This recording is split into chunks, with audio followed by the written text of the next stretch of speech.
في كام أم دلوقتي بتتفرج على الفيديو ده حاسة إن هي مش قد المسؤولية اللي هي محطوطة فيها. بتخلصي مثلا شغلك أو بتخلصي طلبات بيتك ومشاويرك، بتروحي البيت حاسة إن انتي وراكي 100 مليون حاجة، ومع ذلك برضو حاسة إنك مش قد المسؤولية، وحاسة برضو إن انتي مقصرة، مع إنك من أول ما فتحتي عينيكي من النوم وانتي بتشتغلي على الحاجات اللي وراكي. يا ترى إحنا فعلا مقصرين تجاه المسؤوليات بتاعتنا في الحياة والأولويات اللي احنا كأمهات مسؤولين عنها، اللي هو الزوج، البيت، الأولاد، ولا احنا قاسيين على نفسنا شوية ومش عارفين احنا بنعمل اللي علينا ولا لا؟ خلينا النهاردة نتكلم مع بعض كده بصراحة في رسالة كده ما بيني وما بينك. ايه هو اللي عليا بالظبط؟ وهل انا فعلا بعمله ولا انا ما بعملهوش؟ واذا كنت بعمله او ما بعملوش، مين اللي له الحق ان هو يحكم عليا الحكم ده؟ بشرط واحد، ان يكون الحكم ده موثوق فيه ويكون عادل ويكون بعيد عن اي تأثيرات او اي تحيز من اي نوع. هتعرفي كمان امتى تقولي لنفسك انا كده تمام، انا كده عاملة اللي عليا، وهنعرف ليه أصلا إحنا بالرغم من كل الحاجات اللي إحنا بنعملها برضو حاسين بالتقصير. هنعرف كمان مع بعض 4 خطوات مهمين جدا إن إحنا نعرفهم علشان يقللوا إحساسنا بالذنب، وفي الآخر هنتكلم عن الرسالة بتاعتنا تجاه نفسنا وسط كل الأولويات دي. هنعرف مع بعض كمان 3 مصطلحات مهمين ليهم علاقة بدورك تجاه بيتك، ودورك تجاه زوجك، ودورك تجاه أولادك. الأم الجيدة بما يكفي، والبيت مش متحف، وتالت حاجة خير متاع الدنيا. السلام عليكم ورحمة الله وبركاته. ازيكم عاملين ايه؟ يا رب دايما في أفضل حال. الفيديو بتاع النهاردة للأمهات المطحونات، الأمهات اللي دايما حاسين ان هم مش عاملين اللي عليهم، حاسين دايما بالتقصير وإحساسهم بالذنب قتلهم فعليا، لأنهم حيرانين في المسؤوليات وفي الأولويات بتاعتهم، عايزين يشوفوا هل هم فعلا أمهات فاشلات. نفترض ان قصة النهاردة بطلتها مروة شايفة ان هي ام فاشلة لان الشهر ده اولادها درجاتهم للأسف نقصت عن الشهر اللي فات، بالإضافة لأن هي بتشتكي إن بيتها دايما مش مترتب ومش نظيف زي ما هي كانت متعودة إن هي تنظفه، وكمان زوجها دايما بيشوفها إن هي حاسة بالخمول والكسل، وإن هي دايما بتتاوب ويقول لها أنا عمري ما شفتك إلا وانتي منهكة ومستهلكة، أنا نفسي أشوفك مرة وانتي ما فيش في إيدك حاجة من شغل البيت بتشتغليها. فتعالوا نشوف الأم اللي هي مروة دي، الحاجة اللي هي بتعملها دي فعلا هي حاسة ناحيتها بالذنب، الذنب ده حقيقي؟ هل فعلا هي عاملة اللي عليها ولا لأ؟ مروة شايفة إن هي أم فاشلة، مع إن هي كل يوم بتصحى الصبح تصحي ولادها للمدرسة، تحضر لهم اللانش بوكس، بعد كده تحضر الفطار ليها ولزوجها، وبعد كده تروح الشغل، وبعد كده ترجع من الشغل على البيت تحضر الغدا، وتاخد الأولاد اللي عنده تمرين، اللي عنده درس، تودي للدروس وتودي للتمارين، وبعد كده ترجع البيت تقوم بالمهام بتاعتها، تنظيف على قدر المستطاع، غسيل على قدر المستطاع، تحضير لهدوم المدرسة، تتابع واجبات الأولاد إذا كانوا عملوها ولا لأ، وفي نهاية اليوم تحاول إن هي تقعد معاهم كده قعدة لطيفة بحيث إن اليوم ما ينتهيش نهاية تقفل الأطفال وتخليهم برضو يناموا على فرحة وسعادة. هل انت شفتي نفسك في دور الأم اللي هي مروة دي؟ أعتقد أن أم مروة دي هي عاملة اللي عليها وأكتر. أنا شايفة أن هي مش أم فاشلة، هي أم فعلا قايمة بدورها وبتحاول أن هي تكون في حياة أولادها وفي بيتها إنسانة كويسة وخدومة، وتقدر فعلا تطلع أولاد صالحين. مشكلة مروة هنا مش إنها حاسة بالذنب أو حاسة بالتقصير، إنها مش قادرة تقدم لأسرتها وأولادها حاجة أكتر من اللي هي بتقدر تعمله دلوقتي، إلا إنها مشكلتها إنها مش حاسة بقيمة الحاجات اللي هي فعلا بتقدمها على أرض الواقع. فعايزين نشوف مصطلح أنا أعمل اللي عليا معناه إيه. أنا أعمل اللي عليا معناه إن أنا بعمل الحاجة اللي في قدرتي، اللي في إمكاني، في الظروف المتاحة وتبعا للطاقة المتاحة ليا دلوقتي. مش اللي عليكي ان البيت يكون 100% نظيف ومترتب ومفهوش كركبة وكل حاجة في مكانها وكل حاجة متنظمة. مش دورك ان اولادك يكونوا متفوقين ومتميزين وبيطلعوا من الاوائل على طول. مش دورك ان يكون زوجك مبسوط منك 24 ساعة وفي قمة السعادة والرفاهية طول الوقت. اللي عليكي هو المتاح مش المثالي. يعني مثلا لو خدنا دورك كأم، دورك كأم يتلخص في حياة أولادك في حاجات ليها قيمة أكتر من إن هي حاجات ليها دور أو حاجة بتشتغليها أو بتخدميهم عن طريقها. يعني الأم مسؤولية تامة عن إن هي تقدر تهيئ لأولادها المناخ المناسب إن هم يقدروا يعيشوا حياة كويسة، حياة صحية نفسيا وعضويا، حياة يكون فيها استقرار. مسؤوليتك تجاه أولادك هتكون اهتمامك بأكلهم، وإن انتي تقدمي لهم وجبات صحية بشكل يومي، مش لازم كل 3 وجبات، على الأقل وجبة واحدة يوميا، ان انتي تقدمي لهم الاكل بشكل بسيط ويكون صحي ويخدم نمو جسمهم. ان انتي يكون عندك قدرة ولو بسيطة جدا انك تقدري تتدخلي في مشاكلهم مع اصدقائهم في المدرسة او في التمرين. طبعا المشاكل النفسية والاجتماعية مع الاصدقاء والصحاب للابناء دي حاجة مهمة جدا ان احنا نقدر نساعدهم فيها من غير ما نخليهم يعتمدوا علينا. متابعة المذاكرة بتاعتهم ولو عن بعد، كل ما كبروا كل ما بعدنا أكتر علشان يقدروا إن هم يعتمدوا على نفسهم بدون ضغط نفسي عليهم. إن أنا أتابع المذاكرة بتاعتهم أو أديهم جمل تحفيزية أو أتناقش معاهم في حاجة ممكن تكون مش يعني صعبة عليهم أو مش فاهمينها دلوقتي أو محتاجين فيها مساعدة خارجية، أنا أقدر إن أنا أساعدهم في ده. حدود واضحة ما بين أوقات المذاكرة بتاعتهم وأوقات الترفيه، وإيه الحاجات اللي مسموحة ليهم وإيه الحاجات اللي مش مسموحة، وكمان السلوكيات بتاعتهم وتوجيههم وتربيتهم بشكل أقدر أكون معتمدة فيه على إنهم يقدروا يكونوا أشخاص يعتمدوا على نفسهم، وأقوي فيهم الإيمان والاحترام والأخلاق والمبادئ من وهم صغيرين.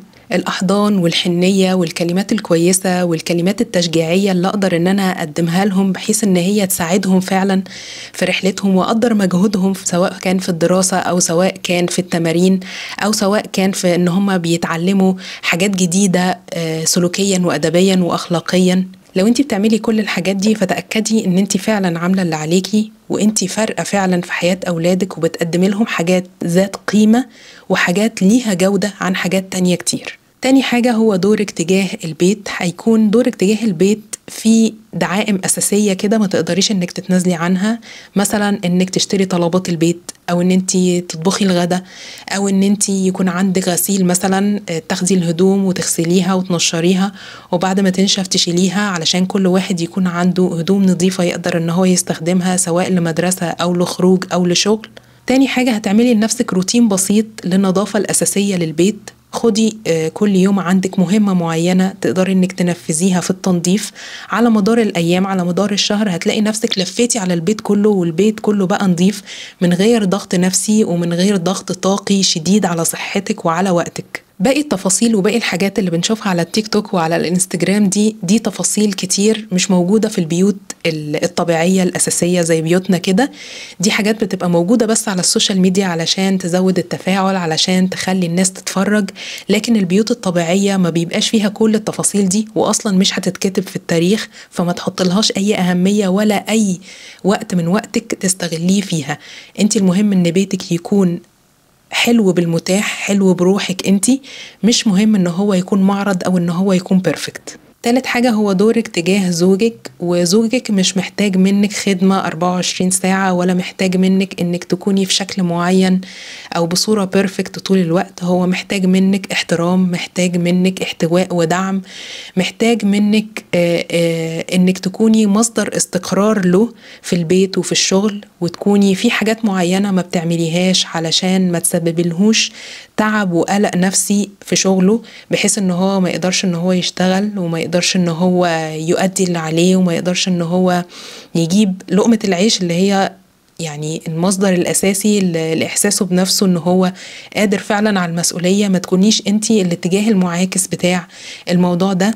هو طالب منك انك برضو توفري له المناخ المناسب، البيئة المناسبة في البيت للاستقرار والراحة. مش مطلوب منك انك تعملي الاكلات بشكل 5 نجوم ولا ان انت تبقي شكلك زي المودلز على طول، لكن كل حاجة بالاعتدال بتبقى كويسة. امتى اقول لنفسي بقى انا تمام، انا فعلا دلوقتي عملت اللي عليا؟ اسألي نفسك الأسئلة دي. مثلا النهاردة اطمنت على أولادي أكلوا كويس، واطمنت كمان على واجباتهم وتابعتهم؟ هل فعلا أنا حافظت على حدود محترمة ما بيني وما بينهم، وكمان دعمتهم نفسيا في حاجة هم كانوا محتاجين مساعدتي فيها؟ هل أنا النهاردة مثلا حافظت على مستوى معين من الحب والصدق والاحترام والحنية في علاقتي بيهم؟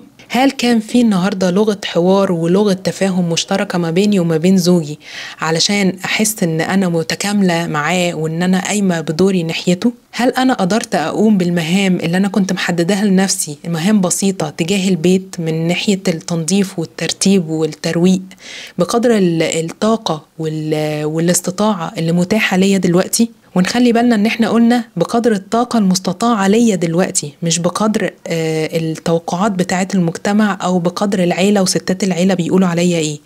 لو اجابتك ايوه على الاسئلة دي فتأكدي ان انتي الحمد لله تمام وفعلا عاملة اللي عليكي. طب السؤال اللي بيحيرنا دايما، ليه احنا بنحس بالتقصير دايما بالرغم من كل الحاجات اللي احنا بنعملها وبنحاول ان احنا نتفاهم وبنحاول ان احنا نعمل جداول منظمة للمهام بتاعتنا وبنحافظ على اولوياتنا وجودة العلاقة بيننا وبين اولادنا وبنحاول ان احنا نكون متفاهمين مع الزوج؟ ليه احنا رغم كل الحاجات دي بنحس بالتقصير؟ لازم نكون عارفين ان المجتمع راسم للست زي رسم كده أو شكل معين وعايز يحطها في القالب ده بالذات، عايزها يكون بيتها دايما بيرفكت وعايز يحملها المسؤولية بتاعت أولادها في كل حاجة وعايز يحملها نتيجة الحاجات اللي هم أولادها وفعلا وصلوا لها. ولو الزوج اشتكى من أي حاجة في الزوجة فده مش مسموح وده مش مقبول، وطالما هو اشتكى من حاجة يبقى كده هو مش عاجبه أي حاجة وإن أنا كده مقصرة ومش نافع معايا الموضوع ده، ونبدأ نصعد في المشاكل ونبدأ نصعد في الصعوبات والخناقات ما بيننا من غير ما ندور على الحل، من غير ما نرجع كده خطوة لورا ونشوف مين اللي حط لنا القواعد ومين اللي حط لنا المستويات المقولبة دي علشان نمشي عليها. والأم تبقى في منتهى الضغط وتبقى في منتهى الرعب من ان هي ما توصلش للنتيجة اللي المجتمع والناس اللي حواليها طالبينها منها. هم حطوا لها القواعد وهي عليها ان هي تمشي عليها. مفيش حد ابدا بيشوف الام والصراعات النفسية والعاطفية اللي هي بتمر بيها طول الوقت علشان تحافظ على وحدة البيت وعلشان تحافظ على نفسها وعلشان تحافظ على اولادها، ودايما بيطالبوها بالحاجات الشكلية، الحاجات اللي ليها علاقة بالنظافة والبيت. ده غير طبعا السوشيال ميديا اللي بتخلينا ان احنا دايما نقارن ما بيننا وما بين بعض، مين اللي بيته اشيك، مين اللي بيته اوسع، مين اللي بيته محطوط فيه الديكورات اللي طالعه ترند اليومين دول، مين اللي بتنظف بيتها مش عارف بجهاز البخار، مين اللي بتنظف حمامها بالمساحة اللي بتشفط المية. الحاجات دي كلها غصب عننا بتأثر فينا، ولان احنا دايما بنفكر في نفسنا آخر فرد في القائمة ومنحاولش ان احنا نفرح نفسنا ولا نحط جدول للترفيه في حياتنا ولا ان احنا دايما نشوف قيمة للحاجة اللي احنا بنقدمها حتى لو كان اللي حوالينا كلهم شايفين ان احنا مقصرين وان احنا مش مقدين دورنا على أكمل وجه. والنتيجة اللي بتحصل هنا هي جلد الذات بدون أي أسباب. ولعلمكم أي حد بيطالبنا بقولبة معينة أو أي حد بيطالبنا بمستوى معين للبيت، للأولاد، للعلاقة بالزوج، للنظافة، للحاجات دي كلها، عمره ما في يوم من الأيام قرر إن هو يساعد ولو بخطوة. عمره ما في يوم من الأيام قرر إن هو يحاول إنه ينصح من غير لوم أو عتاب أو شعور للآخر إن هو أنتي مقصرة، أنتي على فكرة ما بتعرفيش تعملي، أنتي هتفضلي طول عمرك كده. تعالوا دلوقتي نشوف الخطوات العملية اللي هتقدر إن هي تقلل عندنا الإحساس بالذنب. لازم نكون عارفين أولوياتنا اللي اتكلمنا فيها قبل كده، الأولويات ودورنا تجاه البيت والأولاد والزوج، علشان فعلا نكون حاسين ان احنا بنعمل اللي علينا. والخطوات العملية دي مش هنقدر ان احنا نمشي فيها ولا نقدر ان احنا ننفذها على ارض الواقع من غير ما نغير الافكار والعقلية القديمة اللي كانت بتطالبنا بالحاجات اللي فوق طاقتنا واللي بتخلينا بنقوم بدورنا حاجة كده على الهامش او في الشكل بس من غير ما نبص فعلا للحاجات الجوهرية. اول خطوة من الخطوات دي هو انك تختاري اولويات ليومك. اختاري لنفسك 3 عواميد رئيسية ما تتنازليش عنهم في اليوم بتاعك تجاه البيت وتجاه الأولاد وتجاه الزوج، علشان كل يوم بالنسبة لك يكون اليوم المرضي المقبول اللي تقدري تقولي فيه أنا فعلا كنت كويسة. كل واحدة فينا عندها الأولويات الخاصة بيها، مش كلنا زي بعض، البشر كلهم مختلفين، والعقليات برضو مختلفة، والأولويات مختلفة. ممكن يكون أولوية بالنسبة لي عند أولادي مش أولوية بالنسبة لك عند أولادك. فكل واحدة لازم تحدد لنفسها 3 أولويات، 3 عواميد ما تتنازليش عنهم. اليوم اللي تتنازلي فيه عنهم هتحسي ان انتي اليوم ده فعلا انا ما عملتش اللي عليا. فحاولي انك ما تتنازليش عن ال3 اولويات دول. لو كانت اولويتك في ناحية الاولاد هو اكلهم الصحي المتوازن اللي يساعدهم على النمو ويساعدهم ان هم يبقوا افضل، اكتبي كده. لو كان الاولوية عند اولادك مثلا ان هم يتعلموا تعليم ممتاز وان هم يطلعوا من الاوائل بس بدون ضغط نفسي، وتحاولي انك تساعديهم بتنمية مهاراتهم، اكتبي كده. لو كانت اولوياتك ناحية اولادك هو انهم يرفهوا عن نفسهم ويكون عندهم ايام مفرحة وتعملي معاهم ذكريات، فانت اكتبي برضو كده. تاني خطوة هي خطوة الجود اناف ماذر أو الأم الجيدة بما يكفي. عرفي لنفسك الأم الجيدة بما يكفي مواصفاتها إيه. مواصفاتها إن هي تكون ناضجة، إن هي تكون منطقية، إن هي دايما بتبص للموضوع بشكل عام، بتشوف مميزات وعيوب للموضوع ككل، مش بتبص للموضوع على إنه هو مميزات بس أو إنه هو عيوب بس، لأ بتبص للصورة الكاملة المتكاملة. بيكون عندها مقدار معين من الفطنة ومقدار معين إن هي تقدر تساعد مين في أنهي وقت وليه. يكون عندها مقدار من الحب والحنية على أولادها، وإن هي ما تحاولش تمارس عليهم أي ضغط نفسي أو ضغط اجتماعي. مثلا جدتك بتقول عليك، خالتك مش عارف ابنها عمل ايه وانت ما عملتش ايه. الضغوط المجتمعية دي ما نحاولش ان احنا نورثها للأولاد. الأم الفطنة، الأم الجيدة بما يكفي بتكون هادية، بتكون مستقرة، عندها الأولويات اللي حددناها في الخطوة اللي فاتت، وبتكون زي ملتصقة بيها كده وتحاول تحافظ عليها دايما ما تتنازلش عنها. الأم الجيدة دي بيكون عندها ثقة بالنفس ان هي تعرف تقول لأ لو حد طلب منها حاجة مش في مقدورها، او ان هي هتضطر ان هي تتخلى عن اولوياتها علشان تنفذ طلب ما لشخص ما كان بيطلبه منها. وهي اللي دايما بتعرف ان هي امتى ترتاح بحيث ان هي ما تبقاش دايما منهكة ودايما مستهلكة.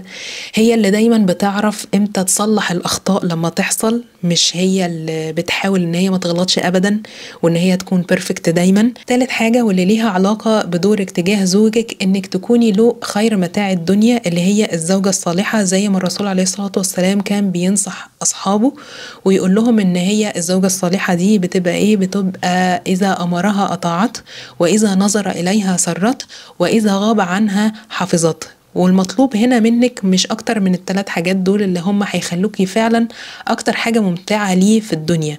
ان شكلك يكون كويس ومهندم ومقبول، وان انتي كمان كل ما يبصلك كده مش بس يبصلك حاجة خارجية، ممكن ان هو لما يبصلك يحس ان هو حاسس بالاستقرار والهدوء والسلام النفسي كده، وان هو مبسوط ومرتاح. اهم حاجة عنده ان هو ما يكونش دايما متضايق وعنده شعور غضب من تصرفات بتعمليها او سلوكيات مثلا بتتصرفي تجاهها. الحاجات دي كلها ممكن ان هي تعمل يعني خناقات مستمرة. وإذا أمرها أطاعته، يعني إذا طلب منها طلب، مش الأمر أمر، يعني مش مطلوب، مش المقصود هنا هو الخضوع، المقصود هنا إن هو يطلب منها طلب فهي تلبي له الطلب ده لما يطلبه بمنتهى الذوق والاحترام المتبادل طبعا ما بينهم. وإن هو مثلا لو كان في زي رأي مشترك أو قرار مشترك المفروض إن هم ياخدوه له علاقة بالأسرة، إن هي تطيعه في الموضوع اللي هو هيكون فيه له القرار فيه، هياخده، فهي هتسنده، هي هتدعمه، هي هتتناقش معاه بأسلوب موضوعي وبأسلوب كويس. وإذا غاب عنها حافظاتها، يعني لو هو مش موجود تقدر إن هي تحافظ على نفسها وتحافظ على بيتها وبيته وأولادها وأولاده من أي مشكلة أو من أي حاجة ممكن إن هي تحصل، تحفظ غيبته. ودي من أكتر الحاجات اللي هتخلي علاقتك بزوجك فعلا ممتازة وهتقلل جدا من احساسك بالذنب. انت مش هتحسي بالذنب طالما انت سمعتي نصيحة الرسول. رابع خطوة هو انك تقللي المقارنات. لما تقللي المقارنات بينك وبين حاجة بتحصل مثلا على السوشيال ميديا او ناس معينين بتشوفيهم في العيلة بتاعتك، مش مطلوب منك ابدا ان انت تقارني نفسك ببيوت مش حقيقية او بتظهر حاجة مش حقيقية. خليكي دايما طبيعية، خليكي دايما عند الاولويات بتاعتك وعندك عواميد اساسية ومهمة هي دي اللي انت بتشوفيها. لو قارنتي نفسك بغيرك ده مش هيأدي بيكي لأي حاجة خالص كويسة، هيرجعك خطوات لورا، يحسسك دايما بتأنيب الضمير ويحسسك بالذنب ويحسسك انك دايما مقصرة ومش راضية عن نفسك. عايزاكي تسألي لنفسك كل يوم ايه الحلو اللي انا عملته النهاردة، وابدأي انك عددي الحاجات الكويسة. ان انت ضحكتي مع اولادك، لعبتي معاهم، ساعدتيهم في حاجة في مذاكرتهم او ساعدتيهم في مشكلة اجتماعية عندهم، اخدتي رأي زوجك في موضوع معين او هو اخد رأيك في موضوع معين. البيت عندك قدرتي انك تعملي فيه الحاجة اللي تسمح بيها طاقتك واللي تسمح بيها اوقاتك المتاحة دلوقتي بالنسبة لك. وقفي مقارنة ما بينك وما بين كل الناس اللي حواليكي، ملكيش دعوة بحد، انت كيان خاص بنفسك، ملكيش دعوة بأي حد. مين اللي من حقه ان هو يحكم عليكي ويقولك انت عاملة اللي عليكي او مش عاملة اللي عليكي؟ خلينا نكون واقعيين ونقول ان اي حد بيقولك انا من حقي ان انا احكم عليكي واشوف انك مقصرة، هو مش فاهم حاجة، هو مش عارف حاجة، رأيه لا يعتد بيه. فما تتأثريش ابدا برأي الناس دي. مين بقى الناس اللي احنا ممكن نكون واثقين فعلا في حكمها، ومين الناس دول اللي فعلا رأيهم هيكون محايد ومن غير اي تأثير بأي عوامل؟